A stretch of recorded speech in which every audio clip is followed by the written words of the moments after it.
So here we go, Sunday morning. It's that time when we thank the patrons over Patreon. But I want to start off with a special little patron here, Mr. Andy Penasek, the informant himself. Man, the guy has been around forever. As long as I can remember playing Mario Kart and playing Splatoon 2, Andy would pop into the streams and to all the stuff. The Splatfest, I remember him specifically during the Splatfest. The launch of the Switch, I loved having him around and playing games with us. So thank you for all the support and the love that you've given us over the test of time and all that stuff, Andy. Thank you so much. It means the world to me and as well, Sean.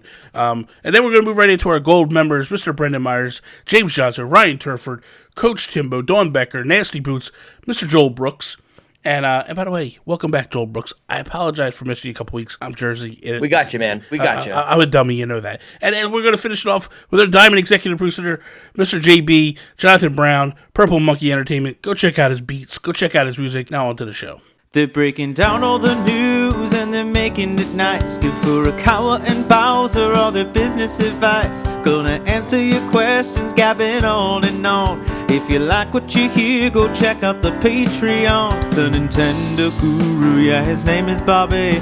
He loves all things Nintendo except maybe Kirby. And the greatest co-host in all of the land. You know it's Sean like Connor, it could be like the pants. If we ran Nintendo.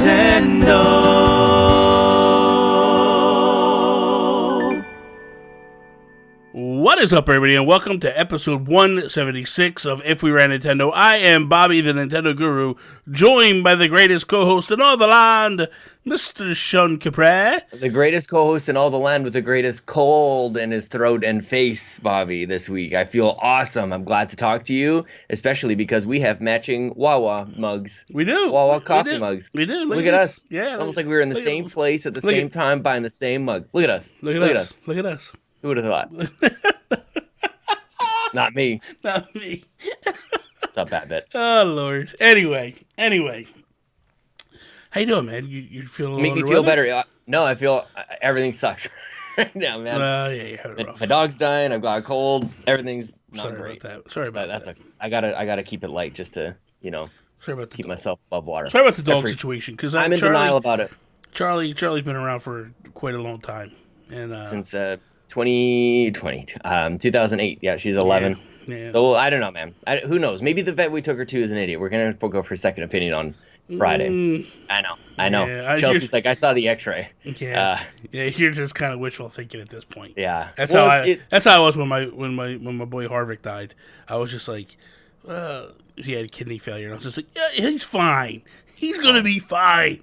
And he's like, yeah, bro. Say goodbye, brother. It's fine. Say goodbye. Oh my god. And I'm like, I've been it's joking hard about it because Charlie got into a cake. Like, she ate a whole cake, and she was kind of like just acting weird afterwards, and like kind of peeing everywhere, and it was kind of gross and whatever.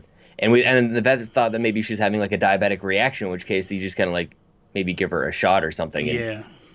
Because like we would know she has diabetes because she would never even get into sugar before. Yeah. So yeah, we kind of like took her in for that, and then going for X-rays, and then this happens, and then she started. That's the funny thing with me was like I used to like, I would go to McDonald's and like I don't like onions and stuff, so I would get like if I got a quarter pounder, I would wipe all the pickles and all that off, and I would feed it to Harvick.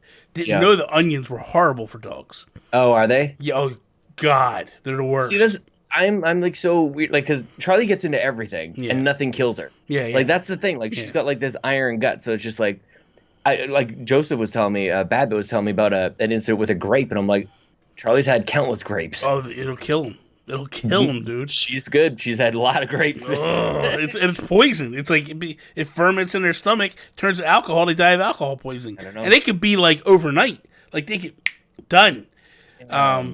Yep, no, because the kids drop grapes all the time, and she comes and cleans up everything. Oh, Lord. Everything from day one, man. That's but I don't want to get. It's on my mind for sure, and I want to. It has to do with my shout out. So exactly. I don't mean to bring it down. No problem. So let's kick this episode off like we do each and every episode with our shout outs. Geek outs. Okay, Diablo 3 is on sale like half price at Best Buy right now. We've got Black Friday deals happening now. I don't know if this is happening for you, Bobby, in the States. but like all the stores have like Black Friday deals right now. Yeah, it's like, and like usually it's like I don't back Black Friday deals. It's like what? right, the like heck? that's and normally I'm like nobody would ever buy like Black Friday week. Like those are never as good. These are legit sales, man. Yeah, they are. Like it's good stuff, and all the digital shops seem to have their stuff early. So I keep looking for stuff. Like I keep looking on Best Buy and Amazon because I want, like I've said before, I want additional lights. There's a few things that I'm looking for, so I'm constantly looking for deals if I can find them. So my mother-in-law's been asking me for my Christmas list, my wish list, and I don't know what to tell her, man. Like I think it's just a Switch Lite. I think I want it. I think it's gonna happen. Is that what you want? Is that what you want? The I think Switch I want Lite? it. Oh man! Oh man! Because speaking of Joel Brooks, he had he's got that SteelSeries phone controller mount that is supposed to be used for like Stadia and xCloud and things like that. But it works with it works with the Switch Lite. You can have like a Pro controller and then hold the Switch Lite. Oh yeah. I saw that. Sick, That's man. pretty awesome. Yeah. That is pretty awesome. I think I might get that set up. Well, for me, it's Christmas all year long, so I'm not even worried about it. Like I don't even think about it no more. I'm just like, I don't have that like this new boom setup. I'm like, I want it. I'm gonna buy it. I don't care. It's just like that looks like Lee Navarro's setup right there. That's what. Yeah, like dude. I'm like, yeah, I like it because I can like just. It's so much more convenient. Like I can just move it, and it doesn't like before. It used to be like springs and stuff. Yeah, I couldn't even hear it. You moved it all around right there. I couldn't hear it at all. Yeah, it's seamless, man. It's actually from Blue, which makes a microphone. So, and the crazy thing is they gave me an additional microphone, Blue Yeti. They came with it. Really? Just sit on the shelf back there because I don't need it. Sell it. Maybe. You know what? Give it to Garrett Bland next time you see him. I already gave him the blue snowball, so I might as well. So I'm going to start off with this shout out. I want to give a shout out to Greg Caldwell again. And the reason being is yesterday I did a video about COPA. Real quickly, for those who don't know, COPA is a law that was created in 1998. It's the Children's Online Protection Privacy Protection Act. It was created in 1998 when the internet kind of got big. Basically said you're not allowed to data mine children and all that stuff and get information off them. Google didn't listen, and Google went in deep. And back in September, they got hit with a $170 million fine that they paid. I guess they paid. I don't know. And then probably didn't. Yeah. And then part of the agreement was this new rules for YouTubers, and essentially, my first reaction was, we're screwed. Like, we are done. And I put the video up, and people started reaching out. And Greg actually tagged me in a tweet from John Austin Plays, who is a YouTuber, does the same content I do. And basically, it's where the FTC is laying it out as like, listen, we understand the difference between somebody making a video that kids will watch and somebody making a video that's explicit for kids. In my situation, I'm not making content for kids.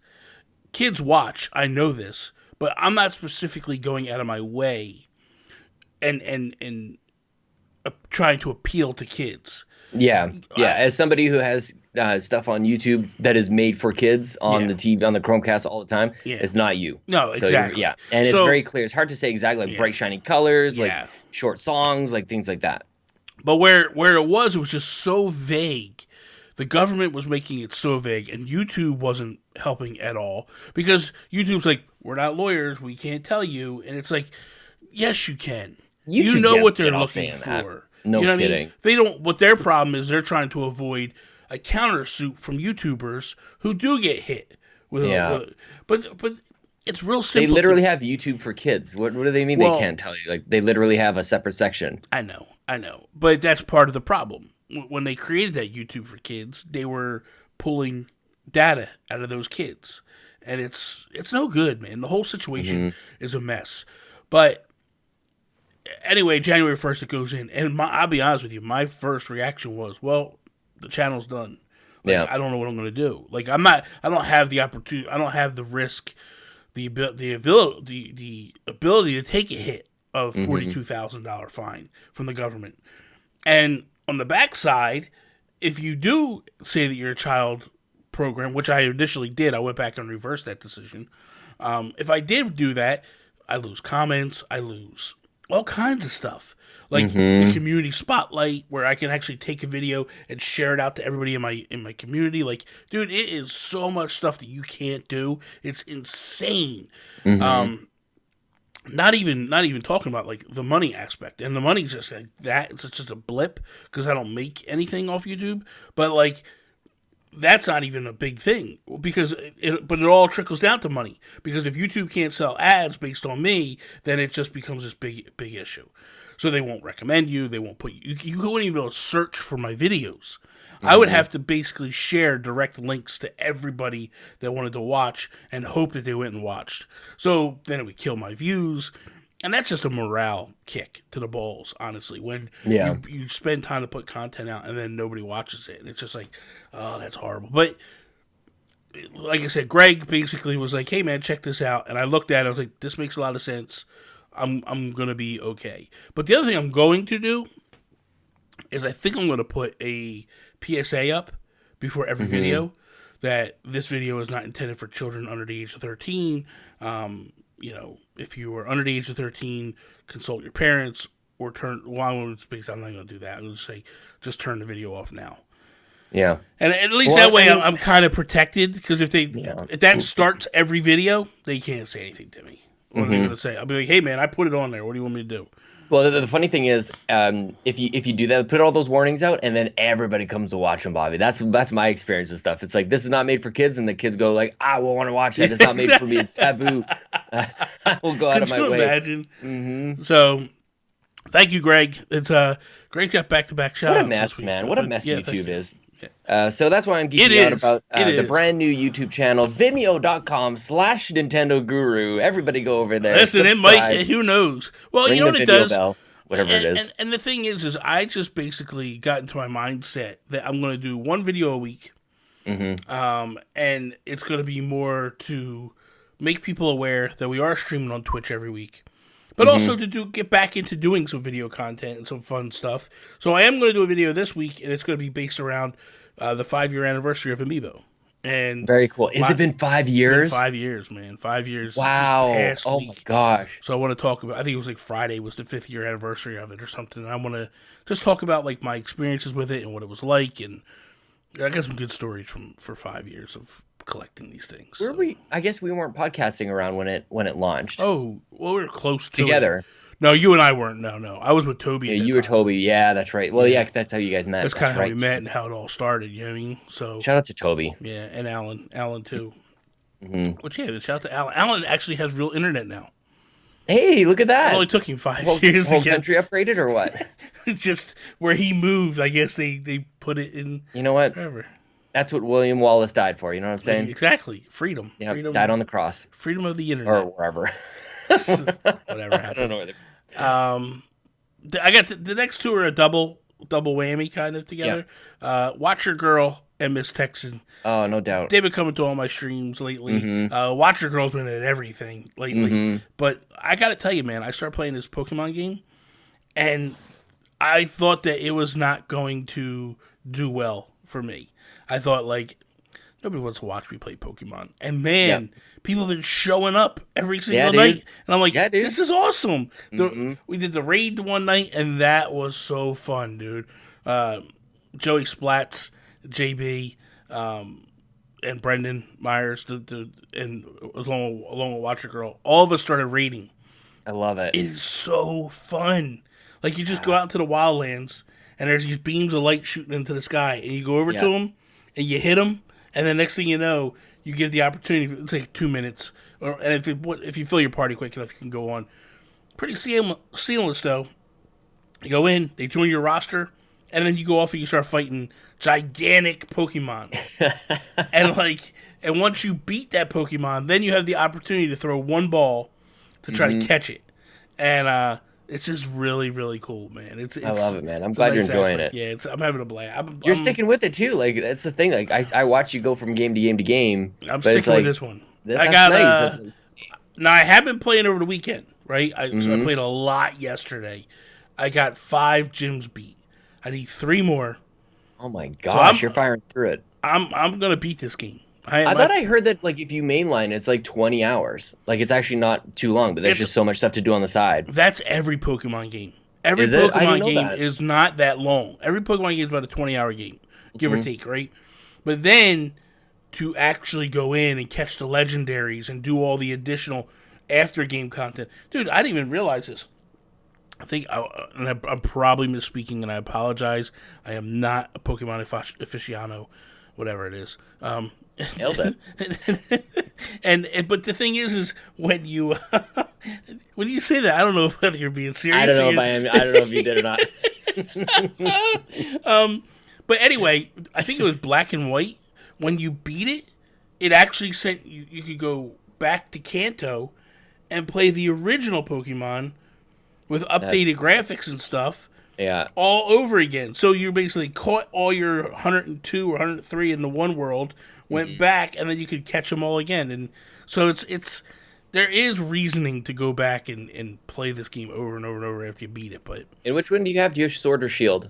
I'm playing Sword. I have both. Yeah. I'm playing Sword. Oh, you did get both. Oh, that's right too. You got that double pack. Yeah, Dang, dude. Well, the double pack came with this awesome, which I already used. For those that are watching that video, it basically gave you codes to Lavatar and this dragon guy. I don't even know his name. Justin Moosin. Justin Moosin, yeah. But you could unlock these in raids and catch them and then use them. That's sweet. So that's what started the whole raid thing. Because I was like, Joey Splats, how do I get these characters? He's like, oh, you got to do this, this, and this. He's like, if you're doing it, I'm coming. I'm like, okay. And then he joined in, and because they're you can't get, apparently you can't get them unless you have the raid thing. So, dude, I just realized we should have some sort of like Patreon goal. Maybe this will be something I write down for January or something like that. We need to have like people in the community drawn up as Pokemon. oh, I think we need to commission some artwork from like our good friend Alan Plummer or Geo the Hero or somebody where we have people like me and you and like Joey Splats and Brendan Myers and Lena Var. Maybe it'll be a patron bonus. Like if you're this is a production meeting that we never get a chance to have. Just stop. I mean, I was just even stop. you know, I don't even want to talk about.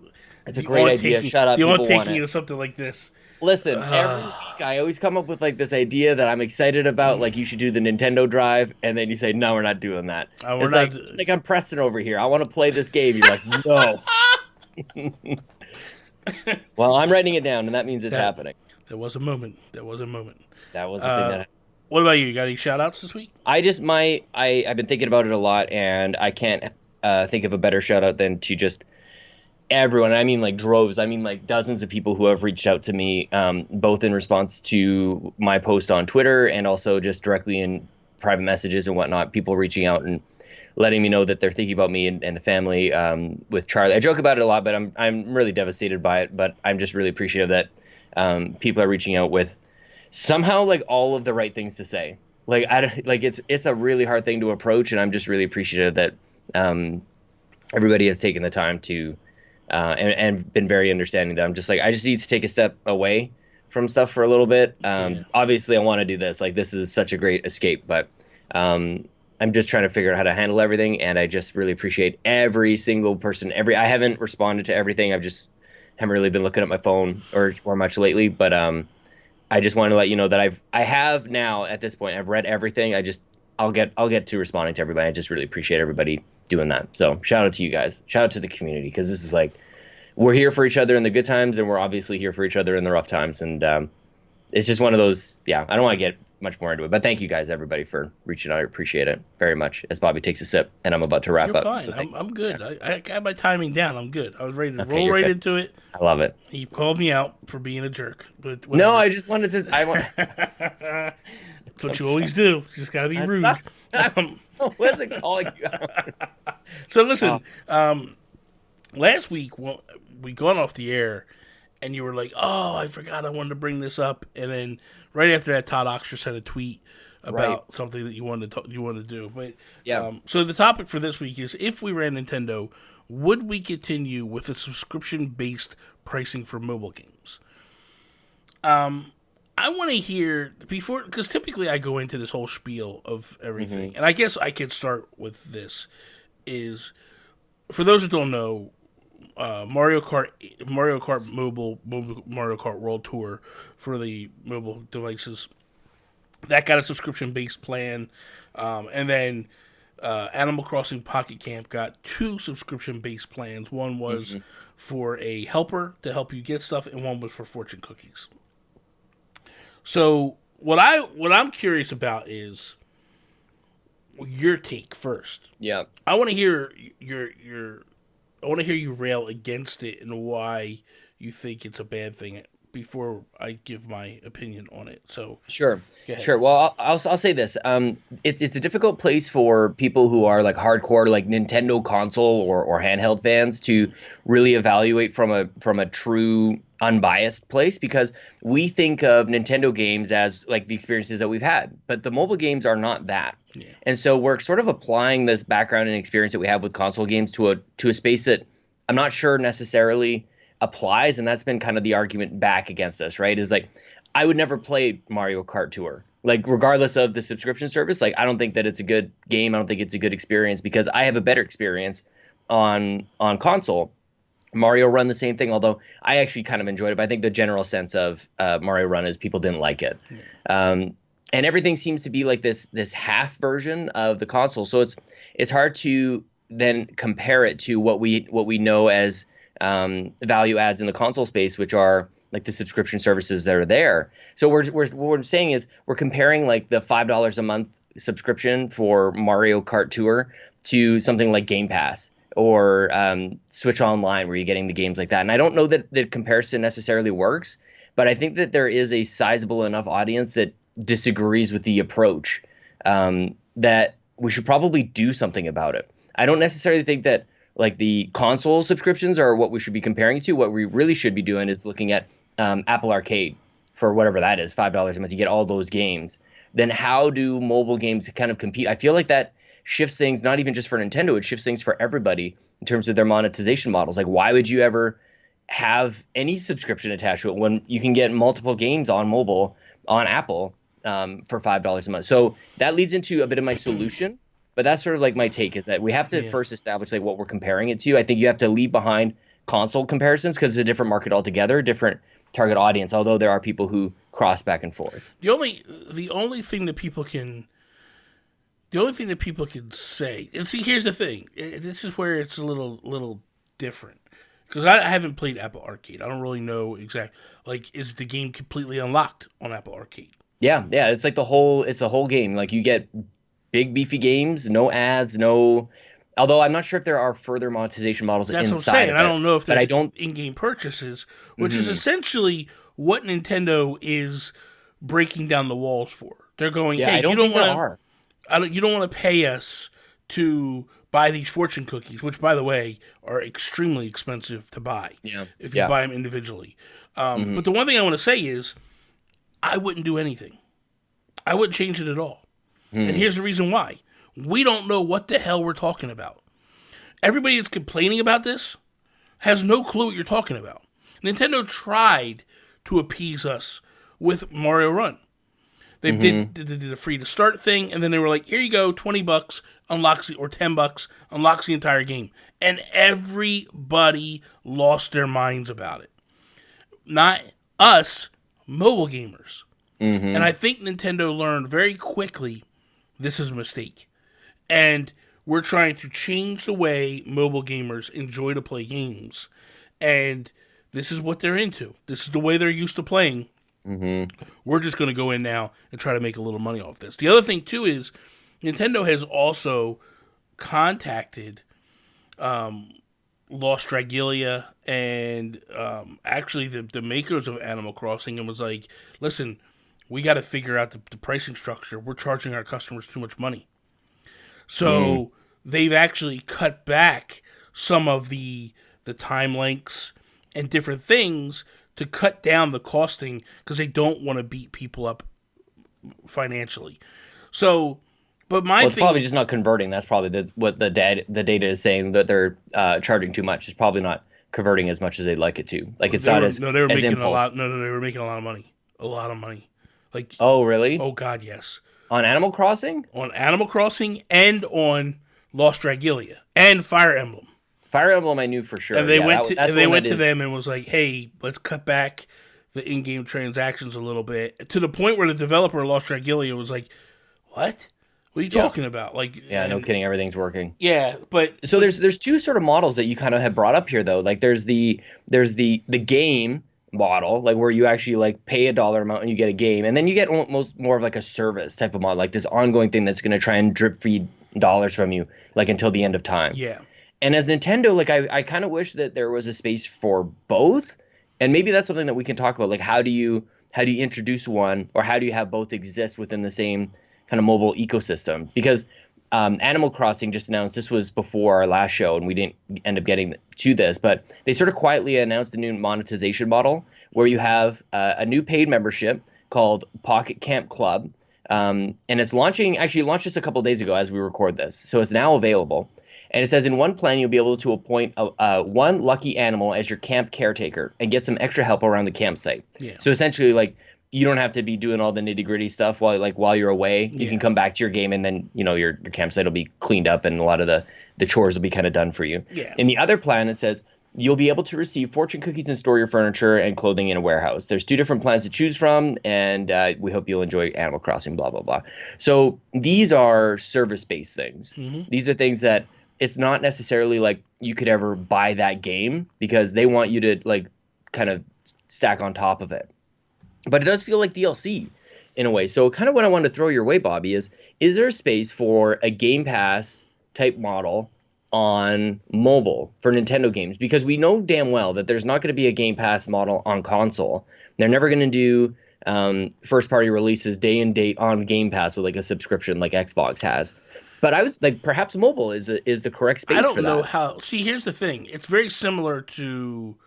Okay, so it's very similar to when people were talking about Xbox or Microsoft bringing Game Pass to Switch, right? Right. How does that work? Because Microsoft doesn't own the store. You got to give a little bit back to Nintendo for it to work. I think it's very similar in terms of how do you go to Apple and go, hey, we want to do the subscription-based thing. This is the way we're going to do it.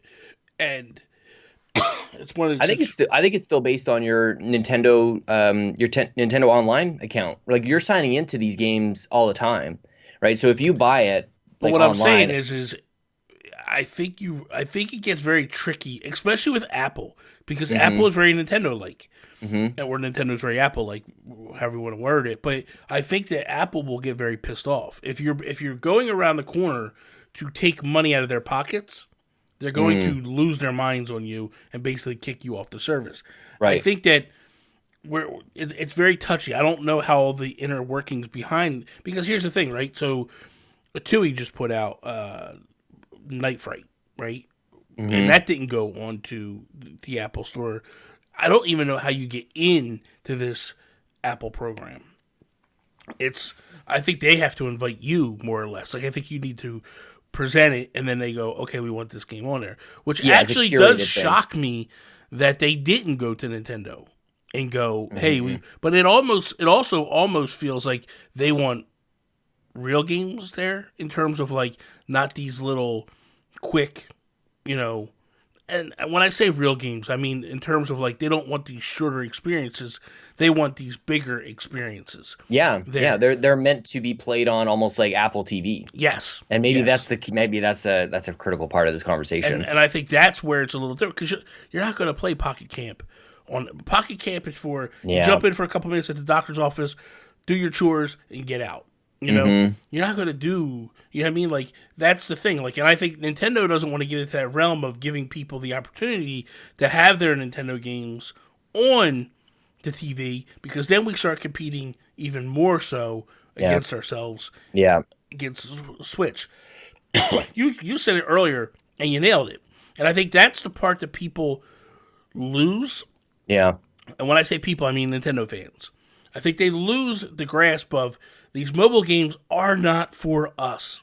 Yeah. You want Nintendo games? You got your Switch. You go play that. That's what the experience that you're asking for. You know what I mean? Like, they're giving us what we're asking for. Yeah. With the Switch. what they're trying to do is they're trying to win people over to the Switch with their mobile games. Oh, you like this Mario Kart on your phone? Why don't you come over and buy the Switch? And I think that's where people... I don't think Nintendo even gives a damn how much money they make in mobile. Of course, they want to turn a profit, and every company right, but it's more of a conversion. It's more of a conversion process. It's a Trojan horse.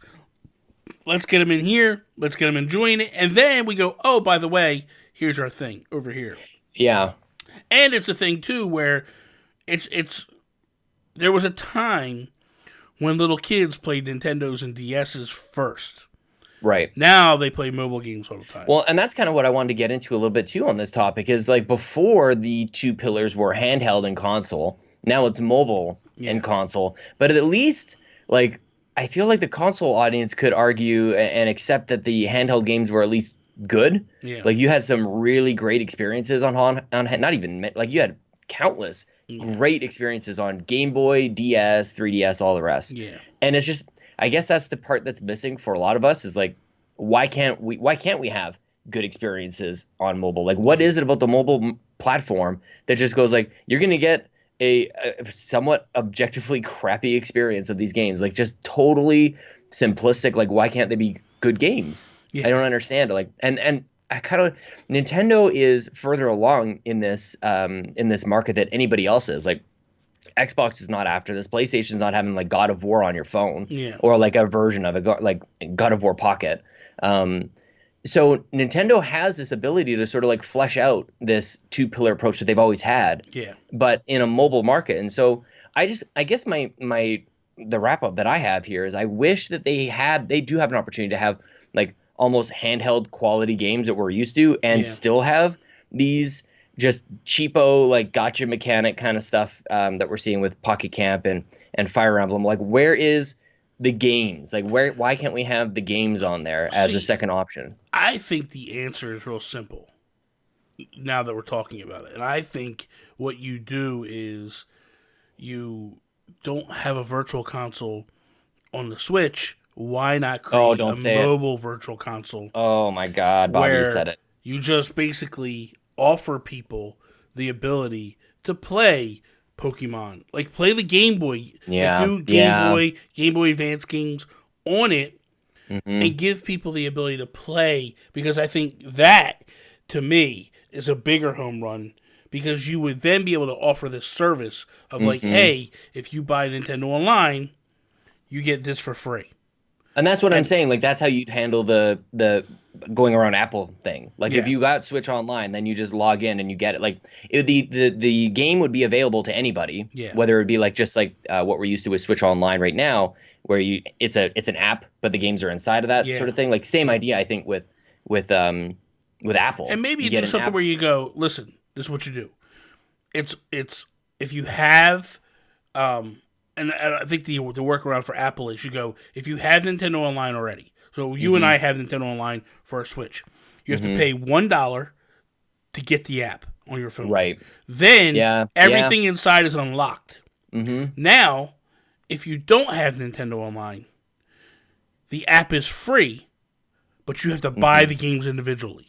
And that way you appease both sides. Sure. And I would just say, hey, Apple, we're going to give you the whole $1. You can take the whole $1, take it, that's fine, boom, and then we're going to, because I think Apple would then turn a blind eye to what's going on. And they would go, hey, we're getting $1 for doing nothing at all. So let's just do it. And I think that's the win. Because you'll get Nintendo fans going over to get all their Game Boy games, you know what I mean? And there's so many contraptions now.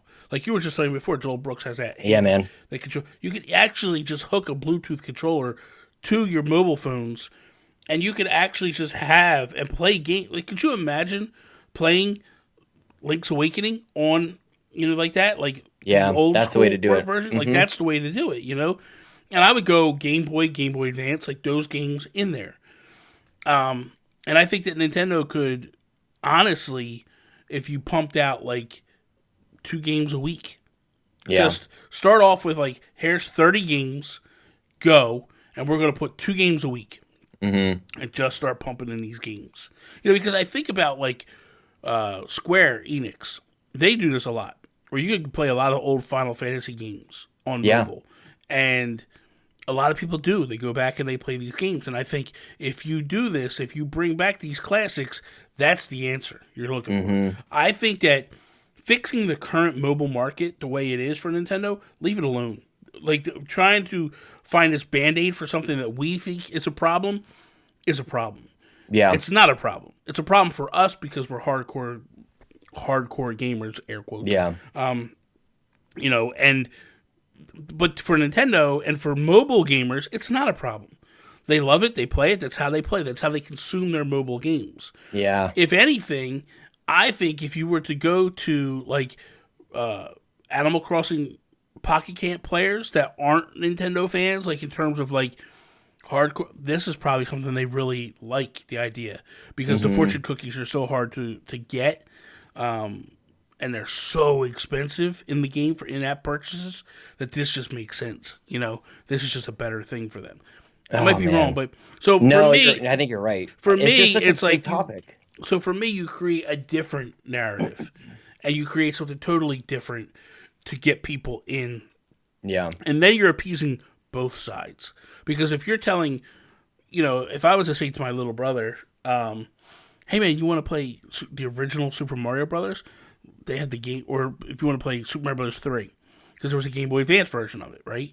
So you go, here you go, you can buy it right now for $5. Oh, are you serious? Boom, you buy it for $5. Or, hey man, you want it? I can get it for $1. I get you all these games for $1. You would, because then you're Trojan horsing people into buying Switch Online. Yeah, there's Nintendo a direct Online. Connection to it. Yeah, and it totally. makes more sense. You know what I mean? Yeah. Why would But then do you not have the virtual console over on Switch? That's the only piece that I feel like people will be kind of screaming about. Like that the only place you can play virtual consoles on mobile. Yes, for handheld games, because you're trying to. Yeah. I would only do the handheld games there. I would only do the Game Boy Advance, because Sure. I feel but like are those also available? Like that's exclusive to mobile? it's exclusive. I want to play that on my Switch. Well, you got a phone. Play it on your phone. Everybody has a phone. I know, but listen. My thing is this: you want to try to create this separate pillar thing. Yeah. And what I would do is I would go, hey, you want the NES games? You want the Super Nintendo games? Because it's not like you're taking away from people. Essentially, you know what I mean? You're not taking away, and you're going like, hey, you're not getting these games. You're just not getting it on that device. But you're already a Switch Online member, so we're basically giving you almost for free. Yeah. So the next topic that we have is powered by Patreon, which you too can do for as little as $1 a month. Just head over to patreon.com. You meet Capri. Basically go in there. Sean does a call out for topics, and then, oh, good God. I got my wallet. I'm doing a little. Just don't get thrown off, Bobby. So the other one comes from Brandon Myers, and he says, if we ran Nintendo, would we make streaming from the Switch built in with a pro version of the Switch? If so, which one out of YouTube, Twitch, and Mixer would we want to make an official Nintendo channel?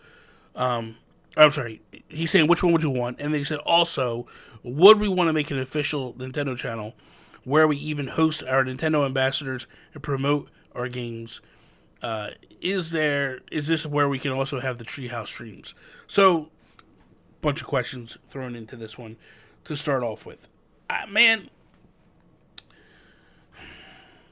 this is so questionable for me. It should be. Because when I first tried streaming, I did it on the PS4. Yeah. And with the built-in thing. And it's not the greatest.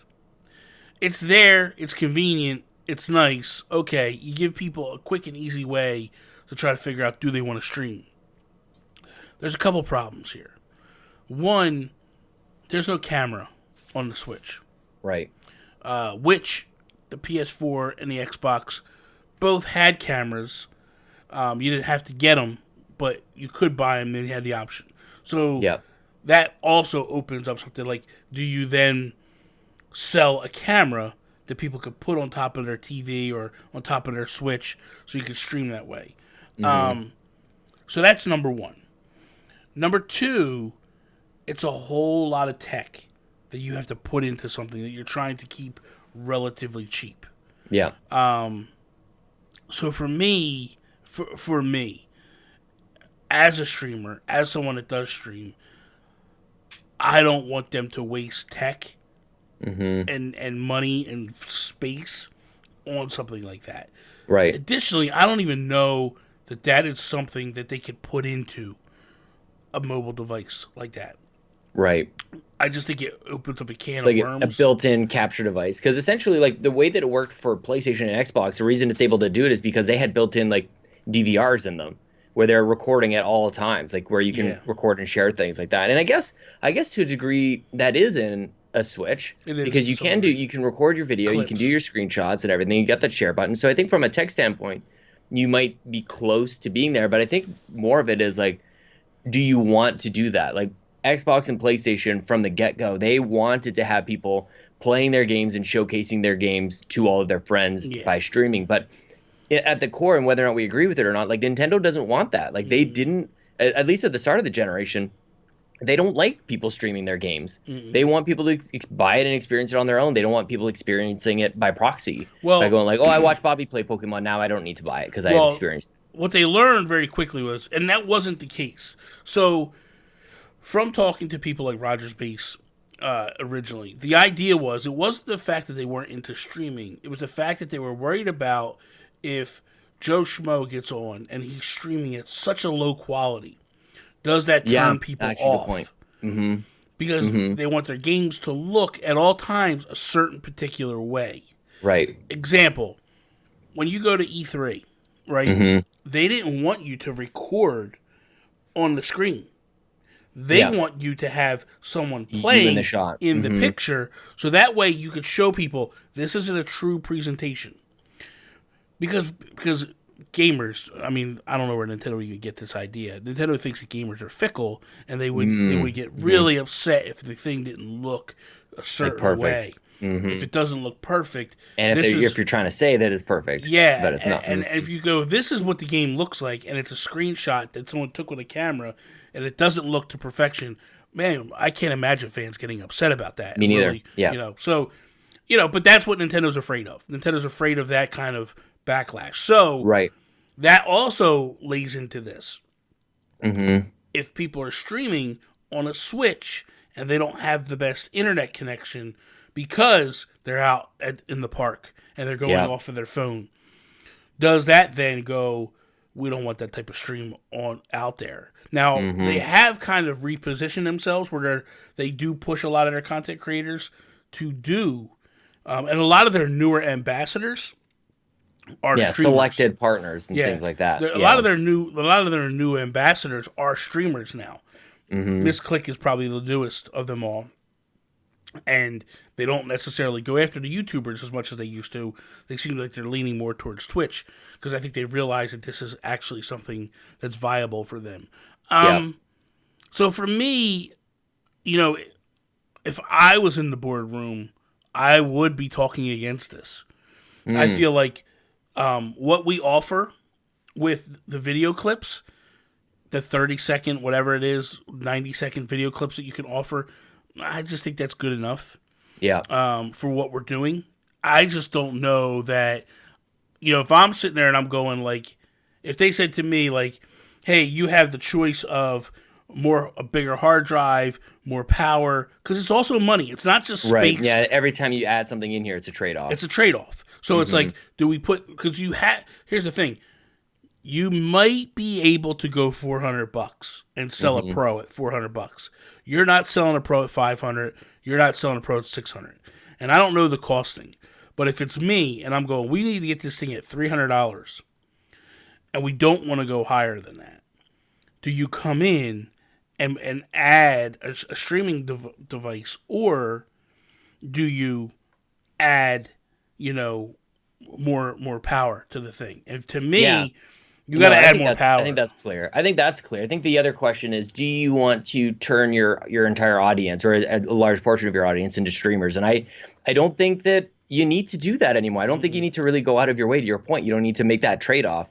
Like, people will find a way to stream the games at this point. Like, the barriers to entry on all the other fronts, like the game capture devices, people's internet, like all the things, it's getting much, much easier to jump into the streaming game. And I don't think that we need to play an active role in doing that. And to the point of Nintendo dads have said that, Victor Lucas said this on the GamerCast, like, there are enough voices out there already. Like, we don't need to be adding to the cacophony of all the people just screaming about the games. There are enough. So I think maybe at the beginning of this generation that wasn't necessarily the case. And just within one generation, there's been like, everybody's got a YouTube channel, everybody's got a Twitch channel, everybody can do the thing. Mm-hmm. So do we lean into that even more? Like, do we try and make even more voices? And I don't think that we're really seeing the value in like the infinite number. We're like, Nintendo has, with their program, they've chosen people to highlight their games. So it kind of forces people to go through the motions and kind of put in the work, and then to become selected as like the Nintendo quality as seal of quality. Like, that's kind of what they've been doing with streamers instead of just giving access to everybody.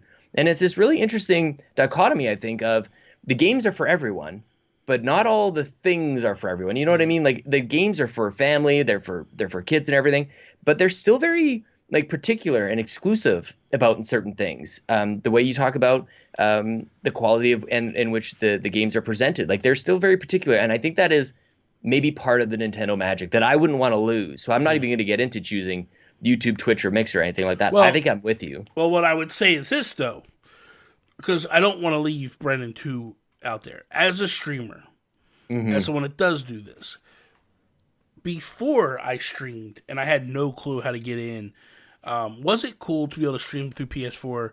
Yes, but I didn't like it. And that's just coming from a streamer aspect. I didn't feel like it was... There's so many things that hinder you. You don't know who's in the chat room unless they talk. Mm-hmm. You see people are there, but you can't tell who it is. You can't tell anything. And it's just so weird where when you stream through like a Twitch or a YouTube, where you get that back end, and I could check and see who's lurking and who's hanging out in the chat, and I could see who's there but not talking or whatever. It's nice to have those aspects, but at the same time, so for me, as a gamer or whatever, you know, I want this thing to be powerful and be strong. Now, to pivot off of that conversation a little bit, is I would add Twitch and Mixer to the Switch. Give people the ability to watch on that thing. Because I think that is... And I think that now that I know what the issue was with Apple, I think I realize now why Twitch wasn't on the Switch right away. What do you mean? Well, because there's that pay thing where if you want to tip somebody through Twitch, I see, you weren't able to. You weren't able to do that. You could only watch, and that's it. Yeah. Now that they've kind of opened that up, and they were like, hey, now they have something you can go to Nintendo and go, hey, we want to add Twitch to the Switch, but we want people to also do money, and this is how we'll do it. We'll sell bits through the eShop. This is how much they are, blah, blah, blah, done. You know? Yeah. And I think that is a better chance now. I think we have a better chance now to seeing that stuff show up on there. I guess the only other question that I have for you, Bobby, because we have to remind ourselves that we're old men. We're crusty old geezers. Yeah. How central to the gaming experience is streaming? Like, to broadcast? Like, is that part of the future of gaming? Is that, like, as much as, like, you and I have fond memories of having people over and couch co-op and things like that, and we played games with people in person, like, how central to our gaming experience is, like, sharing it live with other people on the internet? Like, I think that I don't know if we can really capture that today, but I just kind of wanted to toss that your way. I think it's massive. I think it is huge, giving people the entry level to get in and stream. I just think from a business aspect, if you're putting out a console, I mean, maybe you do a special edition later on, you know, and you go, this is a $500 piece, but this is what you're getting. And it's that's what he's saying. Like Brandon Myers said, like, build it into the Pro. But he said, but I don't know. I wouldn't do it in the Pro, because the Pro is, You want everybody to get the Pro. Oh, so you're saying like it's specific to like streaming? Yeah, because I think see. that because for the Pro version, the Pro is still going to come in at $300. The Pro is going to replace our original Switches. Right. You know, and it's going to still have a hybrid Pro. It's still a hybrid Pro. It's not. It's not a. There. I know you want it, and you've said it numerous times. They're not going to do a home console only system. I think they're going to do it, and I would build it into that. They're not going to do it. They're not going to do one, Sean. It's never going to happen. They are not going to make a standalone stay-at-home console for the Switch. Somebody just clip this, please, and just keep it in your back pocket. They're not going to do it. It's not going to happen. They're going to announce it in the January Nintendo Direct. It is not going to happen. If they do the Pro will be a portable if they hybrid. Do a Pro, Bobby eats crow. Listen, that's fine. I'm not saying they're not going to do a Pro. I'm saying that they are not going to do a home console exclusive only version. It didn't really work. I know that clarification didn't work with the Ryan, Bobby. Yeah, I know. But I think that what they're going to do is, so me saying that, then no, that I want something. If you're going to tell me that we can go with the best chipset, or we could go a little bit lower chipset, but we can offer streaming, I don't think there's a single person in the world that wants that. And I might be wrong. I just think that people want the ability to play the game, the best chipset that's out there and available, so this way they can compete better. I mean, how do you go to Bethesda and go, guys, man, we really want your new Skyrim game, but man, we went with streaming instead of this better chipset.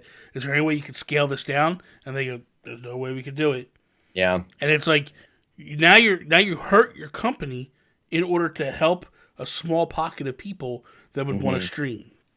And I don't think that Nintendo cares enough to get into that realm at all.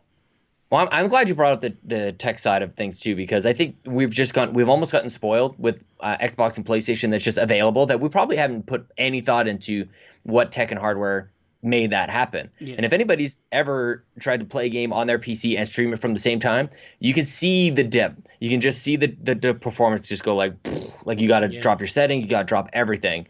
And so because at first of this conversation, I'm like, Bobby, it's not that big a deal. But then I really think about it, like I've experienced it firsthand, like streaming and playing from the same place. I've watched the performance take a hit. So I think I'm with you. But I'd be very curious what people in the comments say on this one, because I think we can go.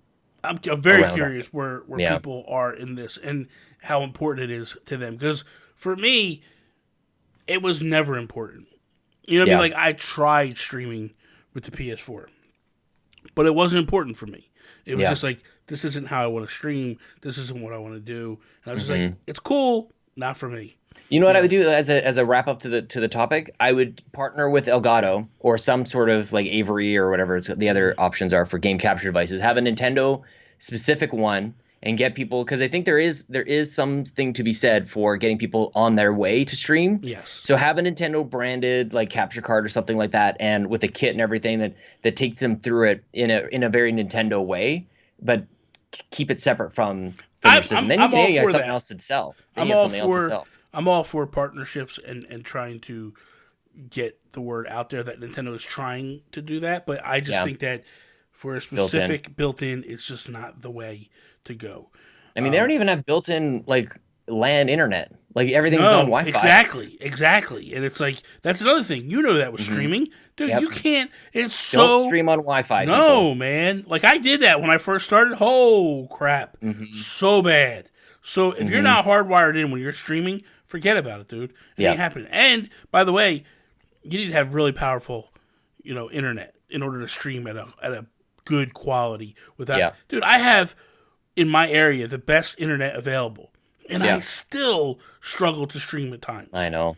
It's not easy, man. It's not an easy game at all to get into. So knowing that, you know what I mean? Like, knowing all that, if they came to me and I'm sitting there, I'm going, no, I don't want that in that. I don't want to build into. I think the Wi-Fi is really the biggest thing about all this. But I agree. Final question comes from Rybo. Again, he hit us up over on UB Capri. Rybo. Shout out to Rybo, man. Shout out to Rybo, yes. Hearts in the chat for Rybo. Exactly. If we ran Nintendo, would we put Little Rybo on a shelf of prominence at Nintendo HQ now that he's been discarded by that guru guy. By the way, he's right there on my table on the side. He's even closer. Exactly. He's closer to, getting a hole in his mouth. But, it's basically like I took him off the shelf behind. So anyway, or as a less serious... 13 plus, everybody. Then he says, or as a less serious question, like that was a serious question. If we ran Nintendo, would we invest our company's cash war chest in studios, hardware technology companies, or he put studios or hardware technology companies to own more of the hardware software in our consoles, such as a company with something resembling expertise of the internet connectivity or pure R&D. Mm-hmm. So they come to us and they go, where are we putting, you got $100 million. Yeah. Right? We'll go low. You got $500 million. Yeah. This is just excess cash. We could just burn through this. What do you want to do with this money? Mm-hmm. What do you do with that money, Sean? So the choices are, again, studios, hardware technology companies, so like an NVIDIA or somebody like that. Yes. Or pure R&D. So I guess pure R&D would just be trying to develop like the next console or the devices and peripherals around that too. Yes. I'm not sure, man. I think I don't think that I want to get into the hardware technology companies because it's going to take a stupid amount of money for that. That's probably of all three. That's probably the most because you also have to go up against like the Amazons and the Microsofts and Googles of the world. But like when I think about that, I think about cloud computing is probably the future, and I'm like, I think it might be a little bit too late if we haven't got on that already. So I guess it depends on if we decide if it is too late, then we forego that. But if it isn't, then maybe we have some inroads there because we essentially are deciding that we have a future of licensing all of this stuff from everybody until the end of time. Yeah. But basically, we've been doing that since whenever. So who cares about that? Yeah. I am tempted on the studio side. But at the same, like we kind of already combined all of our studio efforts. If we're Nintendo, we've combined all our studio efforts from handheld and console, and that's what we have now. We have I don't know what the number is on first party studios that we have, but it doesn't seem like there's a lack of releases from a first party standpoint. So I'm not sure I would go really there either. So pure R&D would lend us to what is the future, the next 10 years of the Switch. How do we get the most power out of the smallest thing with the best battery life and all of those things? Like, I think that's going to be the critical part of Nintendo's success. I don't think that there's a lacking in studios, and I don't think that there's a lacking in partnerships with hardware technology. So just almost by exclusion, just pure R&D, I think is my answer. Yeah. And it's funny because when I first read through the question, I thought studios. Makes sense. Me too. Absolutely. Me too. Studios got to have games and all that. I just don't think that we've seen all that Nintendo can do yet with the studios, because by going to the Switch, we've talked about it numerous times. They've exploded with the amount of studios because they were splitting the workforce and going your mobile or your handheld. your home console. Go. Now it's kind of like, hey, we got all these people. Boom. They're all making the games now. Right. And I don't know what that looks like from Nintendo on the inside. Like, is there really two Zelda teams working? We knew there was before, but did they keep it that way? Or did they take all the teams and go, okay, now you're working on Breath of the Wild 2? I don't know how that works. That being said, when I think about it and I go, does Nintendo want to buy companies like Grezzo? And I don't know if they even own Monolith Soft. Yeah. And I know they don't own Retro Studios. So I wonder, at some degree, do they want to firm up that stuff, shore up those, so a company like Microsoft doesn't come in and steal those companies? Because let's be honest, Microsoft comes in and takes Retro and takes, Grezzo. Like, that's a hit, man. Those are hits. It's the rare situation all over again. So from a risk standpoint, I think I'm digging this just because those are, and you do see Microsoft doing that, and you got to wonder if PlayStation jumps on board there because like those two take somewhat more similar approaches than Nintendo. If Microsoft comes in and they buy Monolith, I think right? PlayStation is the bigger risk because of the Japanese connection. Who doesn't matter, whoever. Sure. Let's say someone comes in and buys Monolith Google. and Grezzo, right? Those are your two companies that have been working on Zelda games for the last 3 years for the Switch. Yes, you have an in-house team. So I'm kind of like torn because I feel like you're dead on with the R&D. You got to have the best battery life. But here's the thing. R&D isn't sexy. Game studios are sexy. Yeah. And what do you do to a board to appease a board? Do you go with, hey, we're going to work on this stuff. We can't really tell you what we're working on, but we're working on this stuff over here. So we're going to take your money and dump it over there? Or do you go, hey, we're going to buy these studios and firm them up? And I've been on the record for numerous times going, man, they need to buy Platinum. You know what I mean? Like, they need to firm that up. So I just don't know. Because I think both of them are very valid points. The hardware stuff, absolutely I agree with what you're saying. No way, no how. Yeah. Because you buy a company like NVIDIA, and let's say we drop $3 billion into NVIDIA. That's right? Exactly. That's what it would take. And you buy it, right?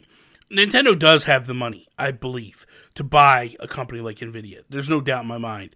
They got huge war chests. They're set. But the problem is you buy a company like NVIDIA, and what if the tech changes and they're not able to keep up, and now that company falls apart? You got a problem. So what they're doing now with the licensing is a much better deal for them. Because they can come in and drop and shift at any time. They can pivot. It gives them the flexibility to pivot. A company like Microsoft, they've been doing it for a very long time. But if the economy or whatever happens and it changes on Microsoft, they have to move a lot of gears to shift. Where we just go, we're dropping that, we're moving over here. So I think that keeps Nintendo loosey-goosey, where they're able to flow where they want to go. We're back to the two R&D. And both relate to games. Both keep them related to like focusing on games and not getting distracted, which is like they're a big company, but they're not Microsoft. They're not Amazon with all these different like. So I think that's the other side of it is, do you want like what's the 20-year plan for Nintendo? Is it still just games, or is it where they can start to diversify? And I don't think that they want to do that really. But it does, like we've talked about this before, where I start to get a little bit scared. Like, how Microsoft, everybody's excited about xCloud and Google and everything, but like they could get to the size where they just like buy out Nintendo, and then you don't have like Nintendo could be at risk there too. So that's it's a bigger question. The one thing that I will say, and when I think about it now, as I'm talking this through, my mind's on the backside, my mind's going, and I think back to Retro Studios and how they haven't worked on a game after Donkey Kong Country because they didn't know what they were doing for their next game. And that whole debacle that people kept saying, like, hey, they're doing the Star Fox Racer. No, they're not. Yep. They're doing this. No, they're not. All this stuff that people are saying, like, because now there's rumors coming out, like, oh, these are can't. No, they did nothing, people. They did nothing. They dropped the ball. They didn't know what they were doing. Nintendo just said, you go sit over there in timeout until we figure out what we're going to do with you. That's not on their dime, by the way. Not exactly. on Nintendo's dime. That's a condensed version of what went down. Sorry, that's the facts. Get upset with me. Say what you want. That's the truth. I'm not upset with you, Bobby. I'm not talking about you. But that's what came out of people's mouths that worked on the inside of the studio. And that's the information that I got from insiders, per se. So that being said, I look at it and I go, so if Microsoft or Sony comes in and buys these studios, doesn't hurt Nintendo. Doesn't hurt them at all. Interesting. So I would go R&D. I would go R&D because we're looking at this Switch, and this is the future for the company for at least 20 years. At least in my mind, different iterations of the Switch. And to me, you want to work with companies and you want to work on R&D to get that screen maximized to be the best screen possible, to use up the least amount of battery as possible. You want the battery life to be huge and expansive. Man, I would not stop until that Switch had a 15-hour battery life. Damn. And I don't know how you do it, but I would find a way to do it. And if that's a bigger battery, whatever it is, bulletproof. like you need to figure out a way to make that thing run 10 to 15 hours all the time and just go. Now, obviously, you're playing big, heavy games. It's not going to run that. But you need to find a way to make it where, I mean, dude, you got the Pro Controller. Yeah, you got the Nintendo Pro 40 hour Controller. battery life. Yeah, this thing goes forever. But you can't. It's like a week. Yeah, like Sony wishes they had this controller. They can't even go 6 hours without their thing dying. Yeah. So, 6 hours. I think you're right about that. Actually. I think you're actually. I think I'm giving them the benefit of like an Yeah. hour or two. So when you look at it, and I go like, what's the best solution? I do think that R&D is probably where I would sink some more money into and go, hey man, this is where we're going. We don't need to buy up studios. We don't need to do any of this stuff. Like buying up, and this is what Nintendo has. I think Nintendo has always done is, man, you want to go spend your money on studios, go right ahead. Yeah. Because it's not about the studios. Because think about it, right? So the studios that I listed, other than Monolith Soft, right? I talked about Grezzo. I talked about Retro. What made them studios so great? Nintendo games. Thank you. Yeah. So you can take that. And I think Nintendo looks at it as we could put anybody in there.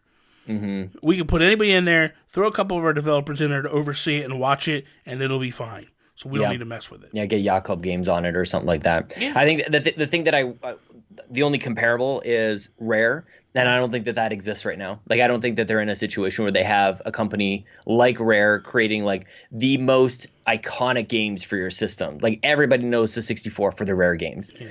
And that's just not the case anymore. Like the things people know the Switch for really are first party games. Like they've got that on lock right now. And let's be fair. And let's be honest. Microsoft bought Rare and they did nothing with them and squandered them. It took them 20 years to put out Sea of Thieves. That's crazy. That is nuts. They had to that might be over exaggerating. They had them for I think 10 years or something like that before they even put a game out that was feasible and made money and did something. Well, Viva Pinata is very good, Bobby. It's like it's like a Pokemon in a garden kind of thing. You could breed your own little Kirby's in there if you wanted to. They kind of look like Kirby. That is all. Thank you guys for listening to another episode of If We Ran Nintendo. Episode 176 is now in your ear holes. Thank you guys for everything that you do, all the support and all the love. Please remember, share, like, subscribe wherever you can, wherever you get your audio. Why do you guys... Just stop getting distracted. I'm letting you do your... You mess me up when you start holding stuff up. The video shows both of us side by side. You're doing your rant, and I just sit here look like an idiot. So I've got to do something. So you hold an SNES Classic like James Bond over here up to your face and stuff. Anyway, you can check out everything that Sean Capri is doing on the internet. Sean like Connery, Capri like the pants. Twitch.tv/Sean Capri. Check me out. Instagram, Twitter, @Nintendo Gurus. I'm also trying to figure out a way to change my handle over on Twitch. Get it done. It might actually be Nintendo Gurus. No way. Get it done. I can't do Nintendo Guru. Yeah. But whatever. Well, it's the same as your Twitch or your Twitter. It's fine. So we'll see. All right. That is all. Peace out, Preston. Peace out, Bobby. That's you. And everybody else named Bobby.